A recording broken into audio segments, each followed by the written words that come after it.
Hello, this is Rating Descending, where we watch IMDb's worst 250 so you don't have to. My name is Abigail Ward. And I'm Michelle St. Clair. And this week we are watching Paranormal Activity, The Ghost Dimension. Using a special camera that can see spirits, a family must protect their daughter from an evil entity with a sinister plan. Let's watch.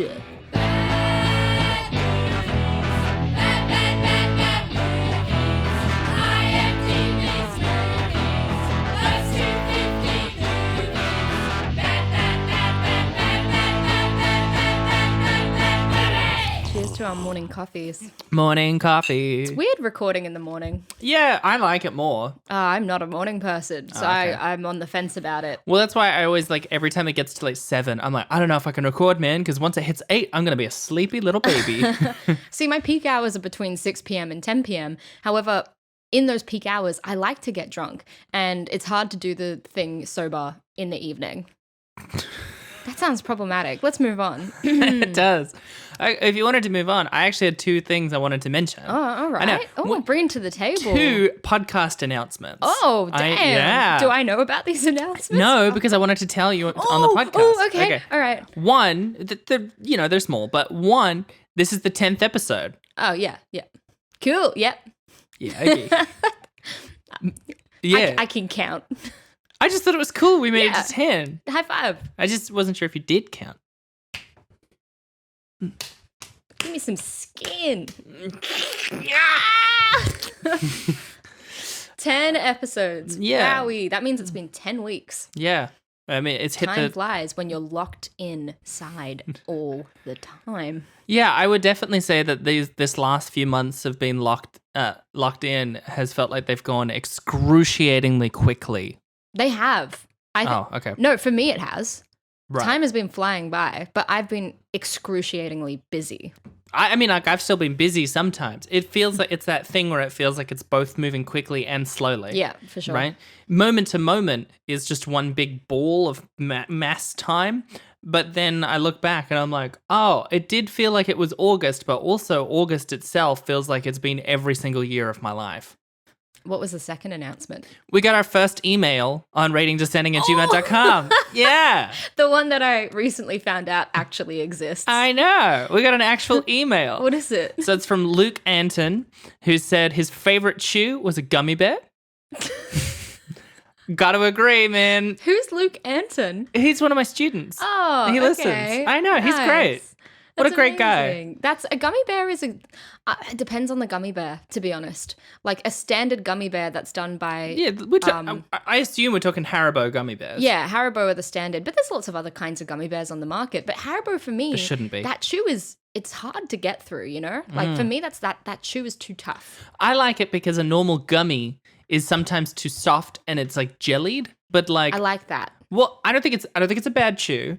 But I like gummy bears, how they have a different sort of chew. I find that Haribo, it's like I can chew on that thing and it won't break for a long time. I once put half a packet of the gummy bears in my mouth all at once. Yeah, and that is when the chew turns negative for me. A good chew is the troll gummy worms. Oh, that is a great chew. That is a good chew. Fantastic chew. We've delved into chews a lot. Well, the second half of what he said is his favorite ghost, which I also asked for, was Stacy from Tinder. Gotta give it to her. She knows how to make sad. I'm sorry, Luke. That sucks. He's a spunky little dude. So. Oh, what?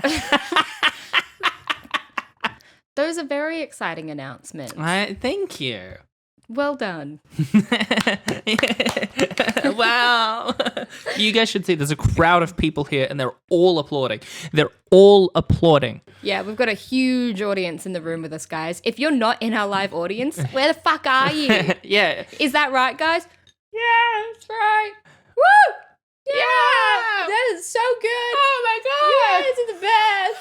You're my favorite podcast. Oh, hi, Johnny. You're my favorite podcast. When we have a guest walk in, everyone goes, woo! Yeah. Actually, yeah, let's do our intros again. Here, you say your name. I'm Michelle St. Clair. Wow! Woo!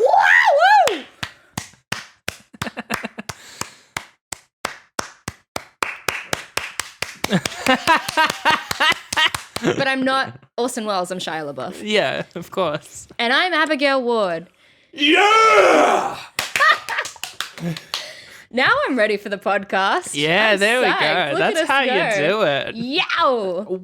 Wow! Dee-nee-nee-nee-nee-nee. Speaking of ghost dimensions, That's my favorite segue yet.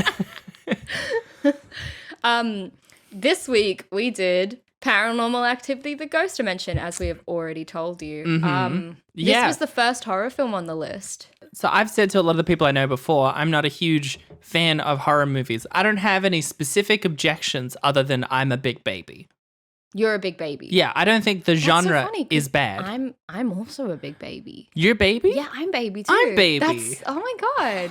You never told me. Baby? Baby. Yep, baby. For context, we're just too far apart. We're to just too high-five. far apart to high five. It's really hard and awkward. But we've gone for like 5 high fives today. We have. It's just been that kind of day. Give me some skin.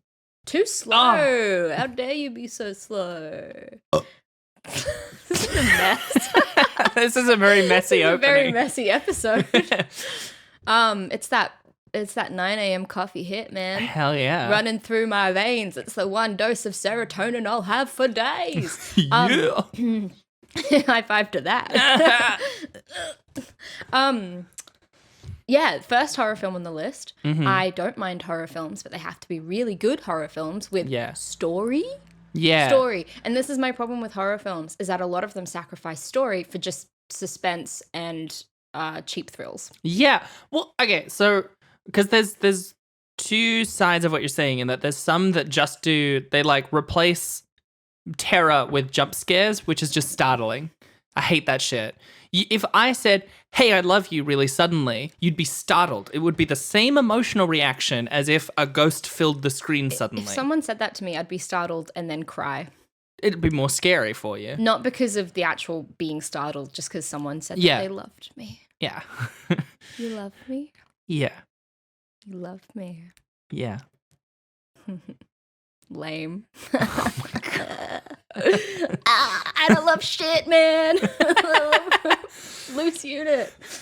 And then there's like Ari Aster style horror movies with it. There isn't really much happening. It's like a short story turned into a movie. I mean, we can use that reference because we literally watched the first Ari Aster film yesterday. well, that's why it was in my mind. Yeah. I'm just a little baby. You're a baby. We've established Okay. Michelle's baby. And guys, keep that in mind for the whole episode, that Michelle is, in fact, baby. Don't forget it. But the point that I was gonna make is that, like, I feel like horror movies are almost like their own thing than a normal movie. Yes. They kind of remind me of like heavy metal. You know, like there's people who are into metal aren't into any other genre of music, and a lot of people are into most genres of music apart from heavy metal. I feel like the horror movie occupies the same thing. I know people who don't like movies, but they're obsessed with horror movies. Yeah, for sure. It's like its whole own industry. And it's funny because I really don't seek out horror movies. We were saying the other week that we wanted to, Halloween is coming up in a month, and it's like the next holiday Yeah. that we can celebrate. And because of lockdown, we're like, let's have a little get together. People's being social, We're gonna have etc. like 3 people. Amazing. And yeah, because of that, we'll put together like a list of really good horror films. And then I thought about it and I was like, when I was a kid, I loved horror films, but that's because I was watching the old shit and some of the really good shit. Yeah. Now as an adult, if a new horror film comes out, I have no desire to go see it because a lot of them are trashy. I mean, they were even trashy in the 80s, but like just, I feel like there's 5% of horror films are good movies. And then the rest of them are just horror films. I would argue that's true about a lot of genres. There's just a lot of horror movies made. I feel like horror is one of those genres that is just like there's always horror movies. Yeah. We go through phases where there's tons of gangster movies and then there's not very many mafia movies. Same thing with like sci-fi, but like horror, there's always like 80 horror movies a year. Being super consistent. Yeah. Yeah. And I mean, like, this movie is a great example of a horror film that doesn't have any plot. It's all I mean, Paranormal Activity is the absolute paramount example of just shock value. Yeah. No story. It's all about those cheap shocks that you get in the cinema of everyone going, huh. But the great thing about this installment of Paranormal Activity is that it doesn't have that. Yeah. It doesn't even have that. It really It's just nothing. It really makes the case that if you're willing to stick around for 90 minutes of no plot, you'll probably stick around for the remaining 30. Yeah. Yep. Yeah. We noticed, and I'll get into the overview before we go too far into it, but it took a solid hour and 25 minutes for something interesting to happen in this film. And then it was about 5 minutes of action, and then the film was suddenly over. Yeah. So I'll give you the rundown. I'm keen to hear how you make this anything like the overviews we've done before, given the complete absence of actual plot events. Yeah, there was a couple things that I remembered that I chucked in there just to give it some flesh, because I could have done this in about 3 lines. Also, just a few pieces of information. This rating is 4.6 out of 10, so we've now gone down a little bit. We're out of the 4.7s. We are into the 4.6s. This film also came out in 2015, and it was an hour and 28 minutes long. So sorry, there was 3 minutes of interesting content in there. Oh, God, I thought it was 2.5 hours long. Yeah. Here's my overview. We open with some footage from 1988. 2 girls watch a man's spine get crushed by a mysterious force. 25 years later, in 2013, Ryan, his wife Emily, and their 6-year-old daughter Layla are about to celebrate Christmas when Ryan's brother Mike moves in after breaking up with his girlfriend. Along with them is Emily's sister, Skylar. Mike finds a box of old videotapes dating from 1988 to 1992 and a very large video camera. The tapes show a young Christy and Katie with their mother Julie and her boyfriend Dennis in 1988. These are characters from previous Paranormal Activity movies. Right. Other tapes from 1992 show the girls are practicing supernatural abilities with a mysterious man with their mum absent. Ryan and Mike notice that the girls are able to foresee Ryan and Mike's every action in the present. Skylar is the first to notice that Layla is talking to an imaginary friend named Toby. Over the next few nights, a series of strange paranormal activities occur in the house. Emily and Ryan tape Layla while she sleeps and realizes that her imaginary friend Toby is turning her against the family. Layla gradually becomes less talkative, and Ryan and Emily call Father Todd. Layla attacks Todd, and he is convinced that Toby is a demon linked to a cult. Ryan researches the cult, and he realizes that Layla's blood is needed to finish Toby's transformation into a physical being. A series of frightening black apparitions appear, attacking the members of the family. One night, Layla's interaction with Toby leads her to open a doorway to another world in which she disappears. Father Todd, she soon comes back. They find her very quickly. Father Todd attempts to cleanse the house and trap the demon, but he's killed. Ryan entraps the demon in a white sheet soaked in holy water and finishes the prayer, and Layla returns to normal. The demon disappears. After thinking the ordeal is over, Skylar, Mike, and Ryan are all killed by the demon. Layla sprints into the portal in her room with Emily following.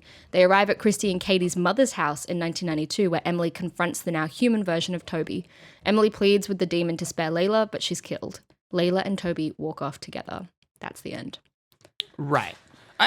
Half of that was the last 10 minutes. Yeah, no. Half of it was the setup. I think literally the first 10 minutes was a third of that. The last 10 minutes was a third of that. Yeah. And then the rest of the film I summarized in 3 sentences because that's all that happened. Yeah. It was just spooky things. I feel like this was a kind of cool short, right? If this was a 20-minute short, I would think that's a cool idea. Because the number one thing that kept striking me about this movie, the main feature of it is they find a camera that can see ghosts. They can see the ghost dimension. That's a really cool idea for like a spunky adventure movie. You know, like if it was like a Goonies-esque, some kids find this old camera and then they can see ghosts, but the grown-ups don't believe them because that's the standard 80s King-esque thing. And then they gotta like go and fight these ghosts and demons, but they can only see it through the camera. That's a really cool idea. Yeah. And this movie just made it so boring. So boring. Yeah. They never use it. The only time they use the camera is to have it sit there in the corner. And all the camera sees is just spooky like dots and things moving. Like there is like a third dimension, a ghost dimension, but there is like there's another dimension. There's a fourth. I struggle with dimensions on this podcast. You do. Which one are we in? Okay, so we see and experience 3 spatial dimensions.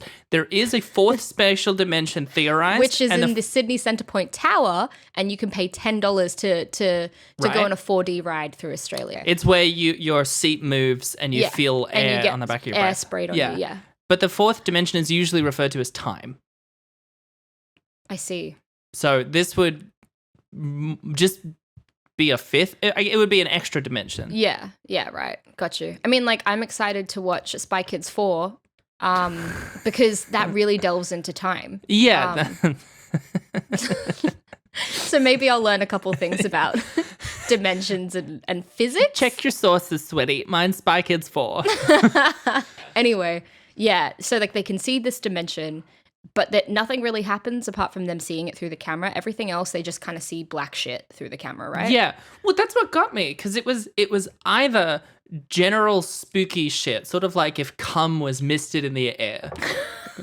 Which was kind of cool as a visual, and it made me go, ooh, this might actually be kind of interesting. I bet there's porn of that. Someone puts cum in a spray bottle. I bet it's out there. Yeah. Guys, write in to ratingdescending@gmail.com. Link us your best cum spray porn, but out of a bottle. Yeah. Out of a bottle. Of course. We're not taking it from the source. Yeah, so we see that visual, which I thought was kind of cool and was making me go like, this might be an interesting movie where we get to see it through the camera. But then the other style of visual we see is just like in a bit of the frame, it's just straight up a bunch of black tar in the shape of a spooky man. And I'm like, oh, we just see it. That doesn't do anything for me either. No. That's not scary. Like, Brooke, Michelle's girlfriend and the woman that we live with, is really afraid by imagery like that, which is super fair. Like watching Hereditary last night, that's a really good example of scary imagery. Well, but Hereditary does it in a specific way. Yeah. Oh, I'm not trying to compare the two films. Yeah. I'm just saying that Hereditary does visual imagery well. This film is trying to do that. There is visual imagery that's scary, but it's not stuff that gets me scared, at least. Yeah. It's just black shit on the screen and then a couple of weird dots and then being like, what? And also the actual like shock, like the scares that they do, the jump scares, were, oh my God, it was just like a drawer falling out or like just a bang in the distance. And they're like, what's that? That would be it. They sucked. It was nothing. It would be this like music buildup. And like, I know a horror movie staple, for example, is in the first half, there's like a big buildup and you think it's going to be the reveal of the thing. And then it's actually just like a cat runs through the frame and then everyone goes, ah, ha, ha, ha, ha. But then they repeat the same cycle. And then the second time it's the payoff, right? Yeah, yeah. But not only do they do that until the third act, but also when it is the thing, it will be just a drawer falling out. Yeah, I mean, a good example of exactly what you're talking about is that in the first act, the dad, Ryan, has a camera and it's focused on a dark hallway and he's like, what is that? And then his brother Mike, who's very silly and jovial, comes out throwing something at him and you're like, oh, it's a jump scare, but it's not scary because it's just Mike. And then in the third act, they do the same thing. It's the same hallway where he goes, Mike, and he goes down the hallway and there's a figure in the doorway and he's like, Mike, and you're like, oh, here we go. And then he gets closer to the figure and then he turns around and turns back and it's gone.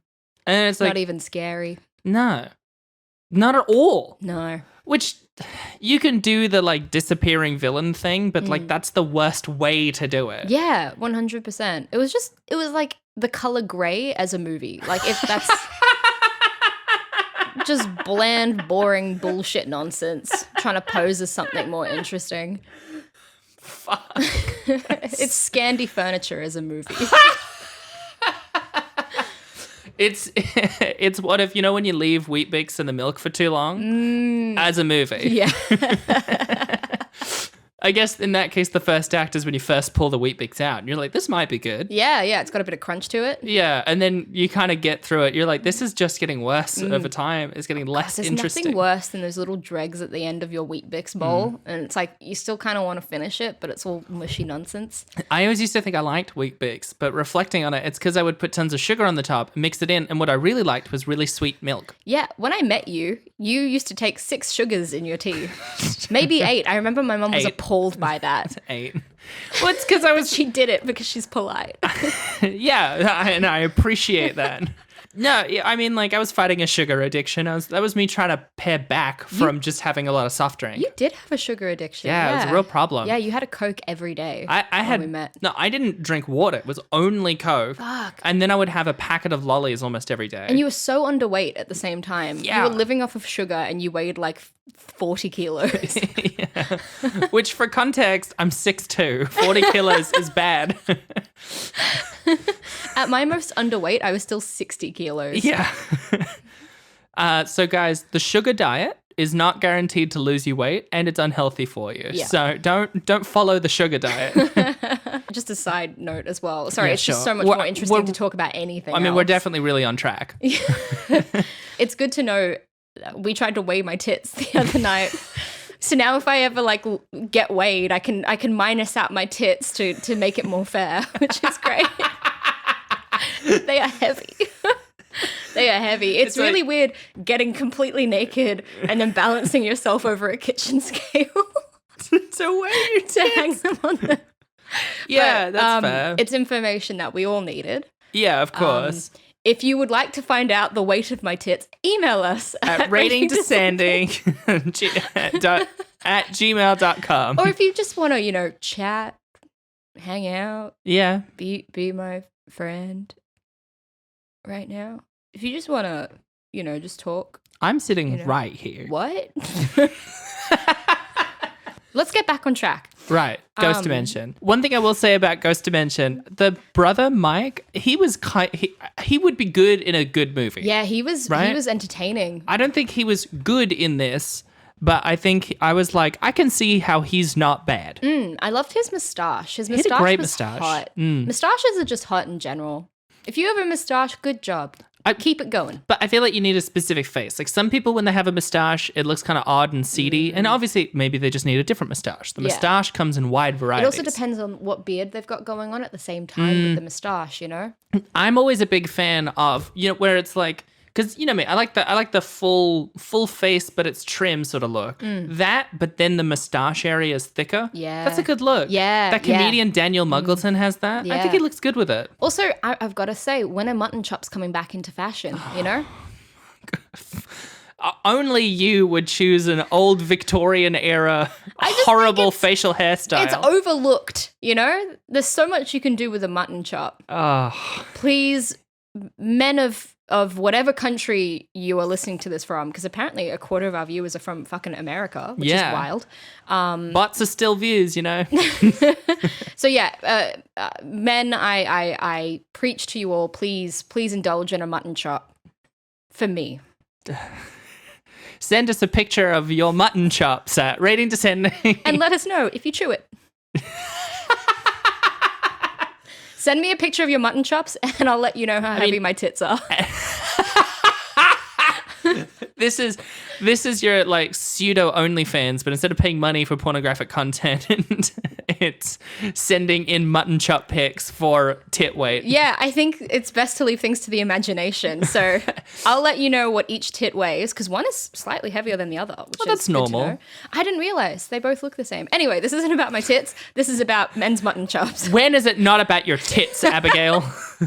It's also about Mike's moustache, which is a great moustache. It is a good moustache. Yeah, and he's a very funny character. He was too good for the film. I was sad when he got killed. I mean, half the reason I didn't turn the movie off was twofold. One, you couldn't. I'm contractually obliged. Legally, I have a podcast, so I have to keep going. Yes. And then the other part was I'm like, oh, he's kind of fun. Yeah, The worst part is the middle where he's just sort of gone for like 40 minutes. And then we're stuck with his less interesting brother. Yeah. God, I mean, like his wife was annoying. Emily was annoying. And the kid was annoying too, Layla.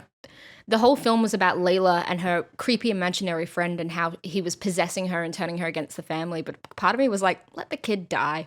I mean, just do it. It was the classic, like, little kid is spooky because they have a big forehead and don't talk much. Oh, yeah. I also hate how movies exploit the cuteness of children. Yeah. Being like, she's so cute, but now she's scary. It's so scary when kids are possessed. Yeah. I'm not explaining myself very well, but I just feel like movies love to cast very stereotypically cute white children and then make them scary and evil. Yeah, they do the thing where you just hear ha ha ha ha ha. Ooh, did you ever ring watch Children around of the Corn? the rosy? No, I didn't watch that. Oh man, I only watched it when I was a kid myself. Right. You were one of the children. No, I was one of the corn. It was it was a really spooky film, and that was kind of cool because they weren't cute. It was an army of terrifying children. Well, they're like Southern hick incest children, right? Yeah. It was Deliverance's spiritual sequel. But yeah, no, I didn't like any of the characters. I was kind of relieved when they were all killed, except for Mike. Yeah. That one made me sad. I was like, oh, it's me. And he just dies because like Skylar vomits acid on his face. Yeah, that whole, so again, nothing happens in this film for the whole middle of it, Like we set up the family and who they are.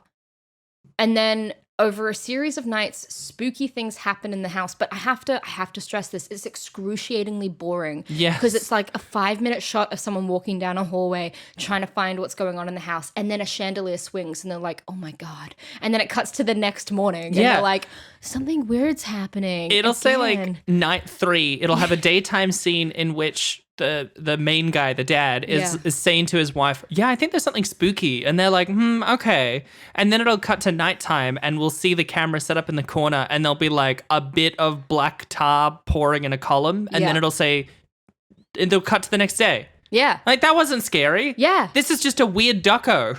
Yeah, exactly. I was cursing the whole time the fact that quarantine started the whole handheld footage at night genre of film. Because Paranormal, the first one came out in 2007. Yeah. And I think the first Quarantine came out in 2005. Right. And Cloverfield followed it not too long after. Yeah, that really commercialized it. It really did. And like, I feel like Quarantine was the first big film in this genre, and Paranormal Activity was kind of inspired by it. So I curse Quarantine for existing. I curse Paranormal Activity for starting as a franchise. Although I will say, it's a very successful franchise. Oh, yeah, of course. Yeah. Isn't the first one the most financially successful movie of all time? Or something? I don't know. Because it was made for like $15,000 and made like $80 million. Yeah, I did a bit of research into the first Paranormal Activity because it's not on our list, is it? No.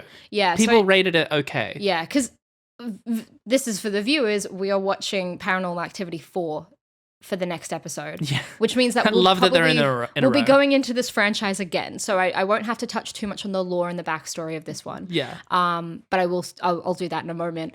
But Paranormal Activity was started in 2007 by an Israeli-American filmmaker called Oren Peli. Okay. He also has taken part in the Insidious franchise since then, but he was an absolute unknown filmmaker, and then he did Paranormal Activity and he started a hugely successful franchise. In terms of the actual like lore and origin of this story as well, it opens with those two girls watching a guy get his spine crushed. Right. And then they're going through all the footage of the same thing. So those two girls are regular characters in the franchise. Oh, okay. Their name is Katie and Christy. Okay. And they are sisters. And Katie is a recurring character in the whole series. Katie, this is the first Paranormal Activity movie that she didn't appear in, apart from being a little girl in the footage. Oh, okay. But Katie was the main character of the first one. Oh. And as a villain or as a protagonist? The story of the first one is that she moves into a new house with her fiance or her partner, and then she has to kind of face all the demons of her childhood. So this is her weird backstory, is that she got like Toby is a character from her backstory. Okay. So in this film, you see Katie as a little girl and her sister Christy, and Toby is using them as like a vehicle, and they're able to see into the future and see what's happening in the film that we're watching right now. Mm-hmm. And so it's this kind of like really weak link that they're trying to make between this film and the usual franchise. So they just keep reusing the same characters again and again for each movie. However, something interesting is that the dude that gets his spine crushed in that first scene, his name is Dennis, and he is Katie's stepdad. Oh, okay. And his death happens in Paranormal Activity 3. That the literal scene at the beginning is the finale of the third film. Oh. So a lot of the events that happen in this one are just a spin-off of not a Paranormal Activity 4, but Paranormal Activity 3. Okay. Yeah. Right. Okay, that makes sense. That tracks. Just so you have a bit of an idea, because we're going to watch Paranormal Activity 4, so I think we're going to get a bit more of this backstory again next week. Yeah. I'm just really upset that we have to watch another Paranormal Activity film. I know. I really didn't. I had to ask Brooke, because she said she's seen the first two, like, are they all shot like this? She's like, no, a lot of them are more static. And I'm like, this one should have been more static at least. Or at least what they should have done is hire a DP, because whoever was holding the camera doesn't know how to hold a fucking camera for the life of them. Oh my God. Everything is like off frame. Yeah. I hate it so much. Yeah. Every time something exciting happens, it's like obfuscated by shaky cam, which I know is like how you make it cheaper, but it also sucks as a viewer. Because I'm like, what the fuck is going on? The editing was garbage. Everyone did a bad job on this movie. It really was absolute flop, absolute failure. Except Mike. Mike did a good job. I think this was a film that I found, we kept stopping and starting it when we were watching it. Yeah. So we could talk about other things. Like, it was so like awfully boring. And again, guys, this is why we do this. We watch these films so you don't have to. Yeah, all right? We're taking a bullet for you guys. Yeah. Don't go, oh, that was a funny episode. I mean, go, it's a funny episode. But don't go, that was a funny episode. I'll watch it too, because it's not worth it. No. It's really not. We're doing this. We're absorbing these awful films so we can spew them back out to you and you can carry on with your life untarnished. If you want to watch a bad movie, watch Jonah Hex. Don't watch this. Yeah. Or even 50 Shades, man. That's a fun time. Yeah. I know it's your episode, but when I had to look up the posters and stuff for all the social media, I've been obsessed with the tagline of this movie ever since. What's the tagline again? It's "Now you can see the activity." Which, because it's meant now you can see it. But I love that, like, this is a franchise that has 2 words to its title, paranormal and activity. And they decided to pick the non-spooky one and go with that as the main thing. Yeah. Activity is apparently the spooky word. Activity is something you do with other 5-year-olds or with grown-ups just for fun. But, like, if this tagline was "Now you can see the paranormal," I'd go, oh, wow. But now you can see the activity. Yeah, sucks. What's the activity? Is it yoga? A picnic? And also, I debate that we saw any activity. We saw nothing. Yeah. We saw very little. Do you want to hear some trivia about this terrible, shocking film? I would love to hear some trivia. Well, here's a little disclaimer before I give you the trivia. Okay, there we go. There isn't very much. Right, that makes sense. I struggled to find anything interesting about this film, very on theme for the film, because there wasn't anything interesting in the film. One piece of trivia is that none of the writers or directors have Wikipedia pages. That is not something listed on IMDb. That is just something that I found in the process of my research. So no one made this movie. Barring one person, actually. So I tell a lie. There was 4 writers attached to this film, and one of them had a Wikipedia page. Really quickly, the director of this film, his name is Gregory Plotkin. He is not a director. He is an editor. He edited the 2nd, 3rd, and 4th and 5th films of Paranormal Activity. Jesus. And then he was signed on to direct this one. Well, as an editor who wants to be a director, I don't endorse this man or his career. No. So the one, and again, I couldn't find any further information about Gregory Plotkin. So there's a dead end. The one writer that I could find information on was called Adam Robitel. And fun fact, Adam dated Bryan Singer. So, that's concerning. Oof. Yep. Adam also wrote other things like Insidious, and he wrote Escape Room. Okay. So those are some other projects that I could tie someone from this film to. I want to mention at this point, I'm realizing, because you and Brooke are starting to show me horror movies. Brooke showed me The Thing, and I loved it. Yeah. I've always loved Alien. Then we watched Hereditary, and whilst I'll probably never watch it again in the first, like, I appreciate it. Yeah, I as we talked about last night, I didn't like it, but that's just because I'm coming at it from as a screenwriter rather than a director. Yeah, and I'm starting to realize that I don't actually have a problem with horror movies. What I have a problem with is things like Insidious or The Conjuring or Paranormal Activity, where it's just bland, spooky shit. I just don't care about it. Exactly. When it's a fucking alien, hell yeah. Love that shit. Well, when you look up best horror films ever, like any list like that, Alien is always listed there. Because even though it's a sci-fi, it's fucking scary as shit. It's so, like, it's got the suspense and tension of a horror film. Yeah. I've watched half of Scream, loved it. And then you got kicked out of your house. And then I got kicked out of home. Yeah. So keen to watch things like The Exorcist. That's cool. Yeah. We're going to watch fucking... Oh, I'm so excited to show you Halloween. Yeah. Just the original Halloween is fantastic. Scream is obviously wonderful. Friday the 13th is nonsense, but it's a staple. So we're going to watch it. Yeah, I'm keen to watch all of these. But if you said, can we watch Omen? I'd be like, I don't give a single shit. Yeah. Another piece of trivia. So that's all the information I could find about the crew of this terrible movie. Cool. The film was shot in 45 days. That's not interesting. That's just the one fact I found on IMDb that I thought I would copy and paste. It feels like it took 7 days to shoot. Yeah. Yeah, I'm surprised. I'm like, what did you do for 45 days in there? It's all in one house. They barely leave the house. It was released, as you figured this out while we were watching it. It was released in 3D. Yeah. And I think it was the first the Paranormal Activity film to be released in 3D. Because the only activity that we see does the classic, like, oh, this movie's in 3D where something arbitrarily goes towards the Yes. camera and it always looks goofy. Yeah, and you were just like, oh, it came out in 3D. Yeah, imagine watching the first 80 minutes of this, though, where there's no 3D whatsoever. Yeah. Like, I can't believe I'd have to sit through all these people sitting in a house in 3D. It's the same thing as what we're talking about with 50 Shades of Grey, where it's like 50 Shades was released in IMAX and this was inexplicably released in 3D. The worst movie for this format. Double billing, 50 Shades in IMAX, and then we're going to watch the 3D version of Ghost Dimension. Here's something interesting that, again, wasn't listed as trivia on IMDb. It's just something that I found. The film was shot in 2013 and was meant to be released in 2013. Jesus. The release of it was pushed back for 2 full years for reasons that were not released.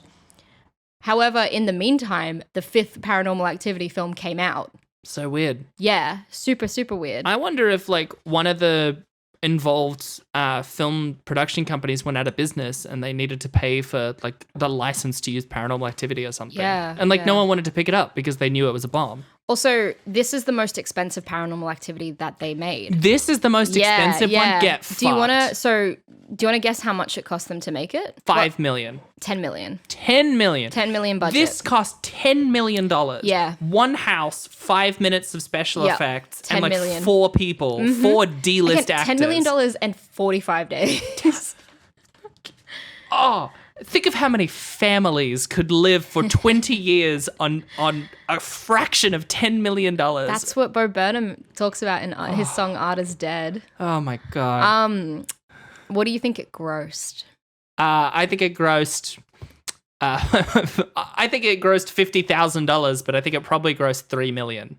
I mean, it's a Paranormal Activity movie. It's going to But gross it's a the lot. 6th But it's Paranormal Activity. Did it gross a lot? Yeah.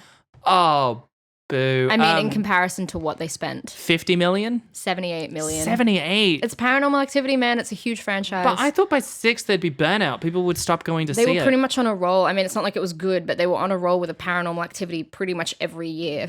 So, yeah, it just gained a lot of traction and it made a lot of money. And there is a 7th Paranormal Activity that is in the pipeline to be made, but it has been 5 years. So even more activity. Now you can hear the activity. Can't wait for the video game by Activision. I have some reviews. Yeah! We love the reviews. So, just as an overview, on Rotten Tomatoes, the film has an approval rating of 14%.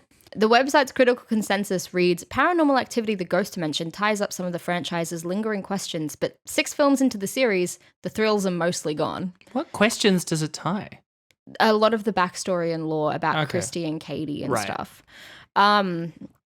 Which I think we'll probably find out more about when we do next week. On Metacritic, the film has a score of 30 out of 100, and that's based on 13 critics. Rough. So here's a review from Lee Patch from the Herald Sun. Lee said, just ask someone you know to put a sheet over their head and suddenly run at you. It's far cheaper and much more memorable than the grainy gimmick being pushed by the Ghost Dimension. Thank you, Lee. That's fantastic. I agree. If you put a sheet on your head and ran at me, I would think about it way more than this movie. Here's another. Such a tepid failure that it triggers catcalls from paying audiences. That was Joshua Rothkopf from Time Out. Nice. Here's my personal favorite of a professional critics review. This is from Jim Shremby from 3AW. His review reads, just isn't scary. Agreed. Yep. Yeah, nailed it. And as per, to balance out these bad reviews, I've grabbed one good review from IMDb. Yes. This review was written by Badgina. Fuck. Sorry. I didn't read the username. Damn, that pussy stink. That is some bad China. All right. Okay, all right. I'm not 14 anymore. Let's do this. All right. It is a 10 out of 10 review, and the title of it is Such a Great Movie. The ending is inadequate. Is that right? Inadequate? Am I using the right words? Anyway, for me, the movie is successful. Even if many people say that this movie is a trash, I don't care. 'Cause we're not all have the same mind and judgment. So people, Don't just believe to everyone. Try to watch it to prove it. Also, I love all the Paranormal Activity sequels and films. Also, I will miss Paranormal Activity if this would be the final chapter. Wish there would be a second final chapter, so I could understand well the story. And also make the effects better and don't make noises very loud just to make people scare. Make scary things right, not sounds or music. Anyways, love this movie. Thanks, Bad Gina. The ending is inadequate. 10 out of 10. The ending is inadequate. Anyway, this movie is successful. I love you can't give it a full score if you include any criticisms, I feel. Yeah. If you found something wrong, it's not perfect. Yeah. Yeah, and that's the reviews of it. I mean, the general, fuck. obvious consensus is it's not scary, it's boring, it's stupid, but at least one Bad Gina out there is enjoying it. And that brings me joy. Yeah. Bad Gina is my rap name. Your rap name would be Bad Gina? Yep. See? Unlike WAP, my pussy game weak. But yeah, that's Paranormal Activity Ghost Dimension. It was boring, it was bland, never watch it. Continue your life as is without having seen this movie and you shall thrive. Unlike us, who it's just warped our brains. But if anyone wants to make a 20-minute short that features a camera that can see ghosts, fucking hit me up. My rating of this film, well, what's your rating? What would your rating be? Sorry. Fucking Christ, Abigail. That just pushed its way out of me. Go, go, go. I was thinking about this rating when you were reading some of the trivia, and I was like, it needs to come down to which is more punishable. Things that make you as a viewer upset and make you go, this is a bad movie, or a complete absence of content. Mm-hmm. Because I'd argue still Meet the Blacks and God's Not Dead made me more frustrated. Yeah. This movie made me feel nothing. But consequently, I also like it the least because there's nothing to it. It is a vacuous hole where a movie should be. It's bland chicken as a movie. Yeah, it's a silhouette. Unseasoned chicken. It's a silhouette of a movie. It's like if God had a power to remove things from the universe, but it would leave a shape there. Yeah. That's what this movie is. It's like acid wash denim jeans with a rip in it in the pants universe. You know? I've got a lot of things to say apparently today about what being basic is. It's despite what 4 years ago thought, it's the buckwheat of movies. Give me that fucking buckwheat. I've still got so much buckwheat. Just toss it out. You will never eat it. No, it sucks. If you need buckwheat, email us at ratingdescending@gmail.com and we'll ship you some. It'll be in a loose bag, but we'll ship it. Yeah, I think I'm just going to rate it the same. It's 2. It's a 2 for me. It gets 1 point from Mike, and it gets 1 point for having the camera with ghosts, and then it gets no other points. My rating would be similar, like maybe a 2.3. Yeah? I don't know. I'm kind of hedging between 2 and 2.5. I'll just do 2.3 out of 10, just for exactly the same reasons. Yeah. Just bland, just boring. Didn't have fun watching it. Wanted to do anything else. It's like buying a candle that is unscented. Yeah. It neither provides scent nor light. It just does nothing. 2.3 out of 10. Yeah. Thanks, Paranormal Activity. We'll be seeing you again because what are we watching next week, Michelle? Well, next week we're doing Paranormal Activity 4. Yay! Ooh, I'm here for the spookies. I will say, we usually end it by saying, well, I'm so excited for the next one, but we can't say that this week. We're devastated. We'll catch you next week and we'll all be crying together. Hey! Spooky.